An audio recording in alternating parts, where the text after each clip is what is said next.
আরে বাঙালির হানিমুন মানে হচ্ছে দীপুদা, দীঘা, পুরী, দার্জিলিং।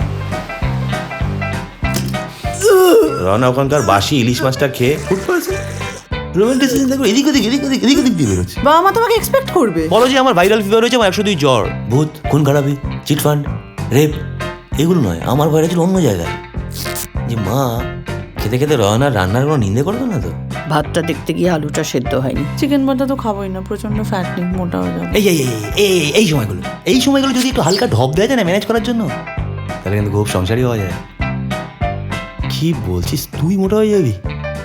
আবার তুই বোতলের মুখটা আটকালি না? আমি তোকে 1000বার বলেছি জলটা খেয়ে বোতলের মুখটা একটু টাইট করে বন্ধ কর, সেটা তুই কখনোই করবি কিছু না। বাচ্চা নাকি এটা, কি আটকায়নি? চান করে এই ভিজে গামছাটা খাটের উপরে। No? দেখ, এটা ওয়াশিং মেশিনের উপর রাখলে কি হাত হয়ে যায় তোমার? দুজনে কি সুন্দর সংসার করছে বলো। তুমি 2টোর সময় বাড়ি ফিরে এসে আবার টিভি দেখছো, তোমার লজ্জা করছে না? আমি এখানে ল্যাংটো হয়ে নাচবো, আমার কোনো লজ্জা করে না, হয়েছে?